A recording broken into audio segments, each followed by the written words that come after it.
March 1962. A D-Day veteran in full uniform walked onto the longest day set in France with one question for John Wayne. Are you going to dishonor us? What happened next, when the veteran collapsed and Wayne did something no one expected, would forge a bond that lasted 17 years. Here is the story. Normandy, France, March 8, 1962. The actual Normandy coastline, not a Hollywood backlot. The real beaches where men died 18 years ago. The longest day production, massive, dozens of stars, authentic locations, real military advisors. The goal? Honor D-Day properly. Not Hollywood fantasy, real history. John Wayne plays Lieutenant Colonel Benjamin Vandervoort. Real man, real hero. Paratrooper commander who broke his ankle on the jump but still led his men through Saint-Mère-Église, one of the first towns liberated. Wayne is 54 years old, carrying his usual guilt like a stone in his chest, playing another soldier, another hero, another man he wasn't. Mid-morning, between setups, Wayne stands near the craft services table drinking coffee. A man approaches, army uniform, dress blues, ribbons across his chest, silver oak leaf on his collar. 45 years old maybe, trim, rigid military posture. The set goes quiet. People notice. This isn't an extra, this is real. The man stops 3 feet from Wayne, doesn't salute, doesn't extend his hand, just stands there with military bearing and looks at Wayne. Mr. Wayne, sir, I'm Colonel Vandervoort. The name hits Wayne like a punch. The real Vandervoort, the man he's playing, standing right here in Normandy. Colonel, it's an honor to meet. You playing me in this film? Wayne's throat tightens. Yes, sir. Why? Not thank you, not I'm flattered, just why? Wayne doesn't have a good answer ready. Because your story deserves to be told. My story? Or Hollywood's version of my story? Direct, cold, testing. Your story, sir, we're trying to get it right. Vandervoort's jaw works, he's deciding something. Then, may I watch? Of course. Director Daryl Zanuck approaches, nervous. Colonel Vandervoort, we're honored to have you. Would you like a chair? Coffee? I'll stand. He stands, arms crossed, face stone, watches Wayne rehearse the next scene. The scene, Vandervoort rallying his men after landing, broken ankle, can barely walk but refusing to quit, gathering scattered paratroopers. Form up, we've got a town to take. Wayne delivers the line, strong, commanding, the Duke. Vandervoort doesn't react, doesn't nod, doesn't smile, just watches like he's studying evidence. They break for lunch. Vandervoort stays, doesn't eat, just watches. Wayne wants to approach him, wants to ask if it's accurate. But something in Vandervoort's posture says, don't. So Wayne leaves him alone. Afternoon. They're shooting the Saint-Mère-Église battle sequence. Pyrotechnics, explosions, gunfire blanks, smoke machines, chaos. Wayne is in the middle of it. Dirt on his face, prop rifle, yelling commands at extras playing German soldiers. Cut! Zanuck yells. Reset for another take. Crew moves to reset. Wayne walks toward his mark. Then he hears it. A sound. Quiet. Wrong. He turns. Vandervoort is sitting on the ground, not collapsed, sitting, knees bent, back against an equipment crate. His breathing is fast, shallow, eyes unfocused, staring at nothing. 2 production assistants rush over. Sir, are you okay? Sir? Vandervoort flinches when they touch him. Don't! His voice raw. Don't touch me! The crew backs off, confused, scared. Nobody knows what to do. Wayne walks over, slowly, not rushing, not crowding. He kneels 5 feet away. Gives space. Colonel. No response. Vandervoort's breathing is getting faster. His hands are shaking. Wayne tries something else. Speaks in command voice, not loud, but firm, military. Colonel Vandervoort, report your position. The words cut through. Vandervoort's eyes flicker. Sainte Mère Église. His voice distant, hollow. June 6th.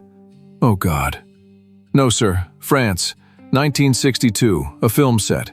You're safe. Not 44. You're here. They're dying. All of them. I can hear. You're here, Colonel. You're not there. Look at me. Vandervoort's eyes find Wayne. Focus. But he's still gone. Still locked in 1944. Wayne moves closer. Kneels right beside him now. Extends his hand. Colonel, take my hand. Vandervoort stares at it, like he doesn't understand. That's an order, Colonel. Military training. Deeper than conscious thought. Vandervoort reaches out, grabs Wayne's hand, grips hard. Good. Now breathe with me. In for 4, hold, out for 4. Wayne breathes, slow, deliberate.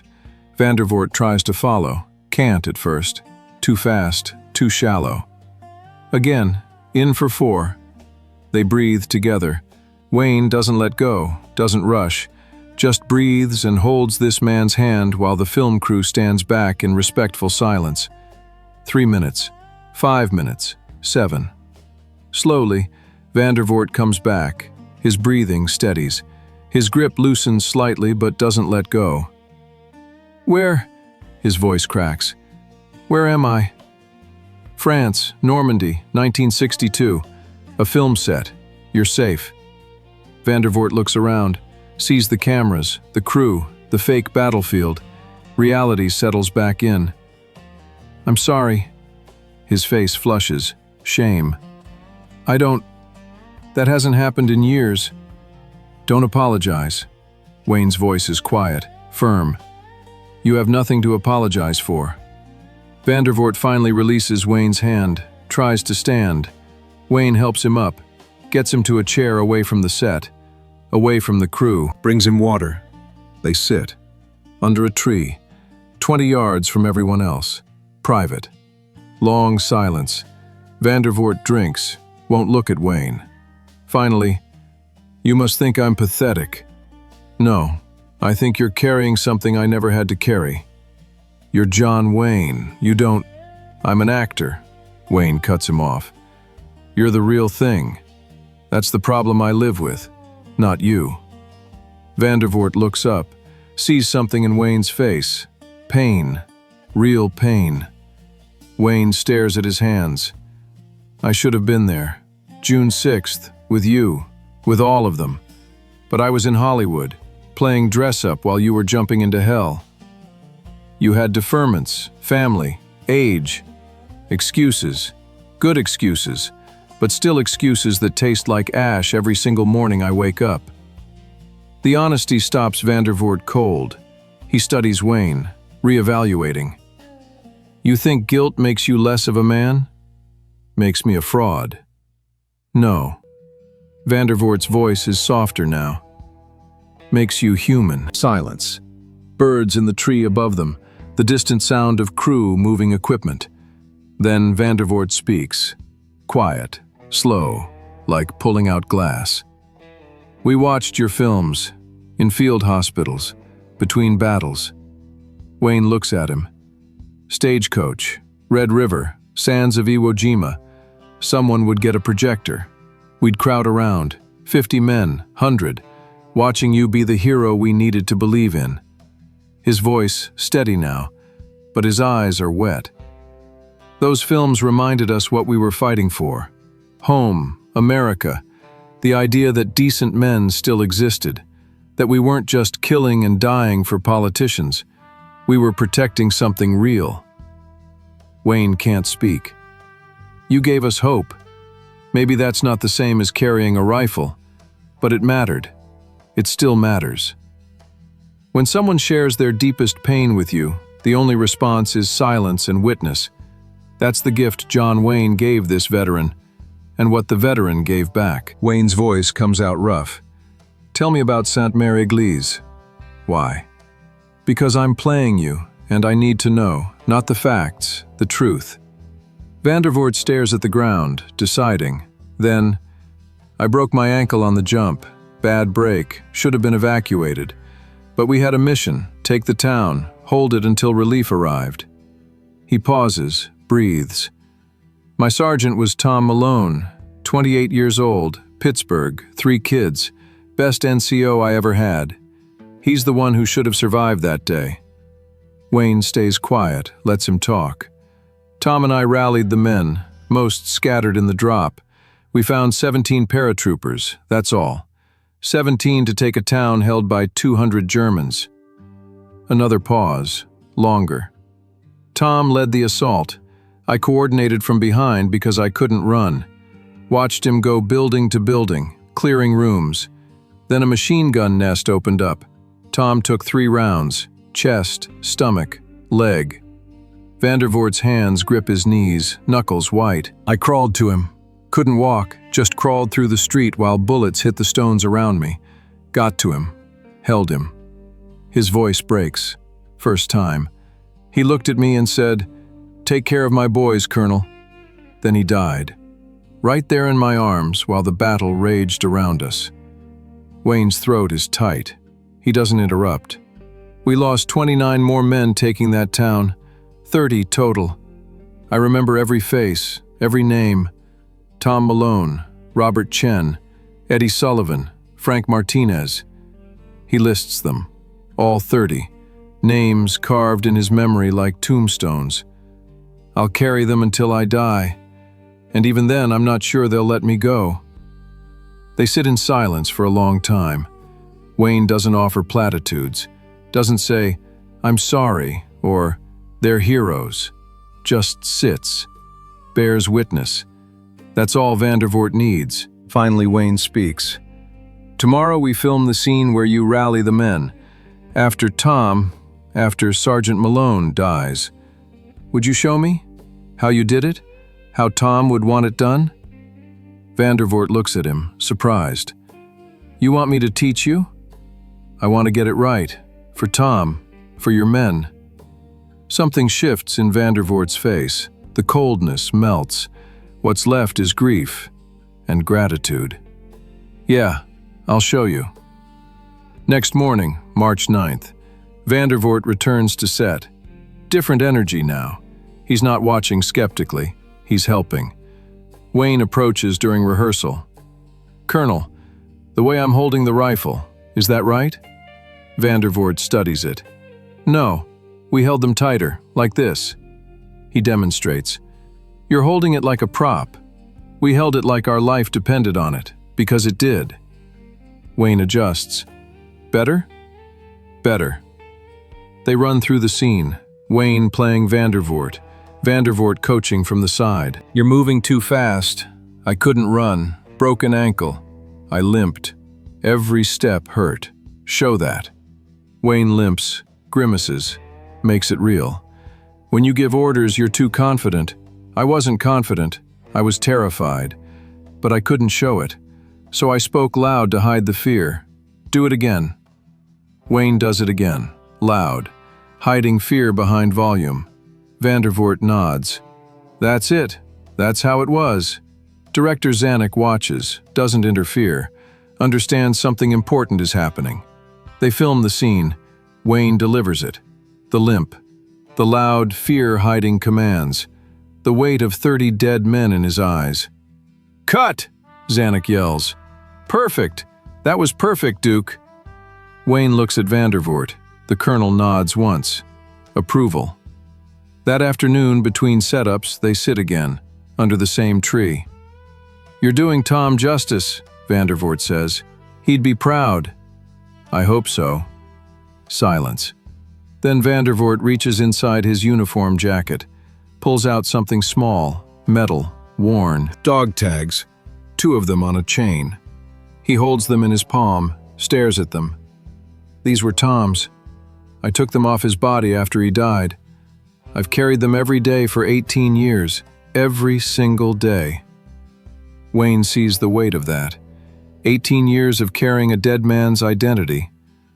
"Tom would want you to have these." Wayne's breath stops. "Colonel, I can't. You're telling his story now. You're honoring him. That's more than the Army ever did. more than I ever could." He presses the dog tags into Wayne's hand, metal still warm from being carried against Vandervoort's chest. "Promise me you'll do right by him." Wayne's hands close around the tags. He can barely speak. "I promise." They shake hands, not a Hollywood handshake, a soldier's grip, tight, meaningful. Two men sharing a mission now. Vandervoort stands. "I need to get back, but thank you, Mr. Wayne, for listening, for caring, for not pretending you understand when you don't. Thank you for trusting me with Tom's story." Vandervoort nods once, walks away. Wayne sits there holding the dog tags, feeling their weight. 18 years of grief pressed into two small pieces of stamped metal. He doesn't put them in his pocket, holds them for a moment, then carefully puts them in his wallet, where he can carry them, where he can feel their weight every day. He'll keep them close while filming The Longest Day, and for 17 years after. October 1962, New York City. The Longest Day premiere. Massive event. Red carpet, hundreds of people, press, cameras, stars. In the back row of the theater sits a man in army dress blues, ribbons, watching. The film plays. 2 hours, 44 minutes. Longest war film ever made. Multiple storylines, dozens of characters. 20 minutes in, Benjamin Vandervoort's story begins. Wayne on screen, limping, commanding, scared but hiding it, leading 17 men against impossible odds. The scene where Sergeant Malone dies, Wayne crawling to him, holding him, "Take care of my boys." In the back row, Vandervoort's eyes fill, tears track down his face. He doesn't wipe them away. After the film, lobby, chaos, press, celebrities, Wayne surrounded by people congratulating him. He sees Vandervoort standing alone near the exit. Wayne excuses himself, walks over. They step outside. Quiet street, just the two of them. "You kept your promise," Vandervoort says. "Did I get it right?" Tom would be proud. They shake hands, brief, soldier-like, no theatrics. Vandervoort starts to leave, stops, turns back.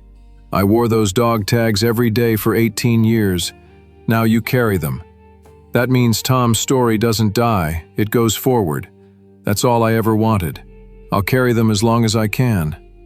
Vandervoort nods, walks into the New York night. They'll stay in touch.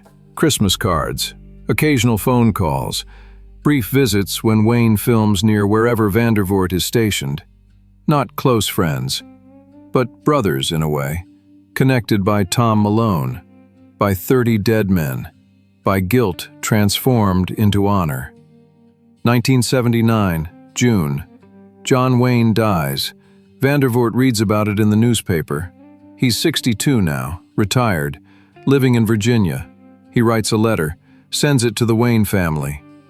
"Your father carried my men's memory better than most soldiers I knew. He kept Sergeant Tom Malone's dog tags for 17 years. Never forgot what they meant.